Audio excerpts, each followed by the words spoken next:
আসসালামু আলাইকুম ওয়া রাহমাতুল্লাহি ওয়া বারাকাতুহু। আমি মাওলানা মোহাম্মদ ফয়সাল আমির কাদরি আপনাদের মাঝে আবার একটি নতুন ভিডিও নিয়ে এসেছি।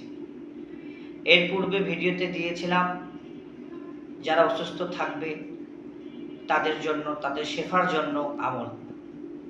আজকে নিয়ে এসেছি রিজিকের জন্য। যাদের যে ব্যক্তির রিজিকে আয় রোজগার হয় কিন্তু সমস্যা দেখা যায়, বরকত হয় না, কারো চাকরি হচ্ছে না, কারো ব্যবসা বাণিজ্যেতে সমস্যা আছে। এটা সমাজে অনেক প্রায় 90% লোকেরই প্রবলেম। তো সেই জন্য এই ভিডিওটি, এই আমলটি যদি আমরা করি আর এই ভিডিও দেখে আমরা যদি আমলটা করতে পারি তাহলে ইনশাআল্লাহ আল্লাহ সুবহানাহু ওয়া তাআলা সিফাতি নাম দিয়ে আমাদের এই সমস্যাটা দূর করা সম্ভব।